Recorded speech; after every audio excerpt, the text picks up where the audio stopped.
I've got Lisa Marangon here representing Witsup.com.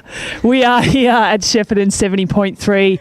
Just catching up with Lisa before the race. Now, how are you feeling? You've had a few ups and downs, been a little bit crook, but you seem to be feeling better after your stint at Noosa a couple of weekends ago. Yeah, definitely. I mean, you don't realise how sick you are until you actually get better. So once I got better, I was just on fire again, back to my normal self and strong. So I love when I feel like that because I'm unstoppable.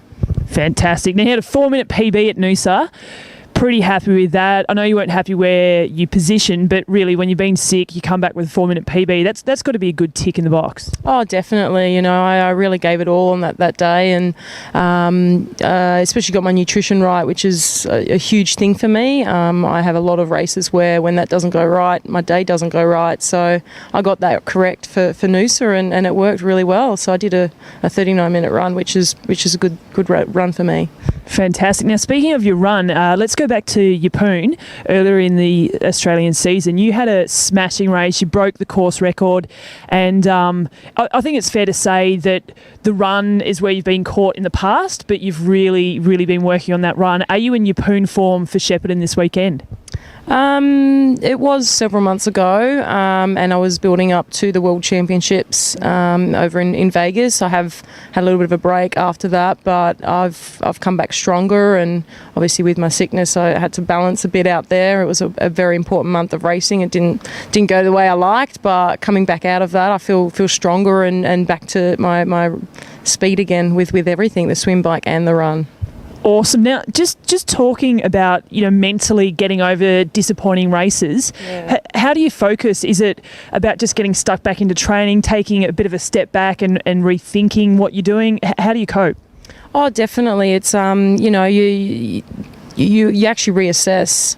Like I usually go the day after and reassess what happened, how I was feeling, communicate with my coach on the situation and get a bit of reassurance on things like that. And it's just, getting over that and moving on. A lot of people tend to hold on to that and get angry and upset and want to try to make themselves better, and they actually put themselves back in a hole. So it's learning to deal with it and get over it. Now let's just look at Sunday's race. Let's assume you're a strong swim biker and obviously your run's improving as well, but you're going to be near the front at least once you get off that bike. Who are you going to be looking for to be chasing you on the bike?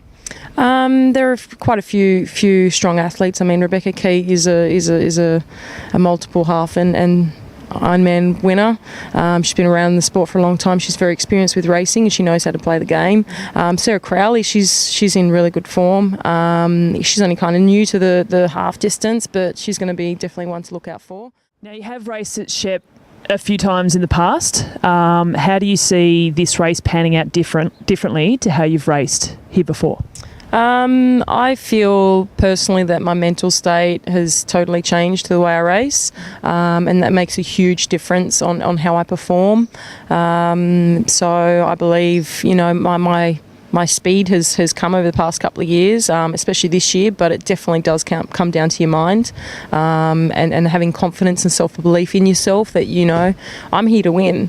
I'm not here to just do a personal best or get to the finish line. I'm here to race hard, be competitive, and do what I can to get across that line first. Fantastic. You've got to love someone, a little bit of confidence, but just putting it out there. Let's be honest, you're all here to win. Oh, definitely. All the best on Sunday. Thank you.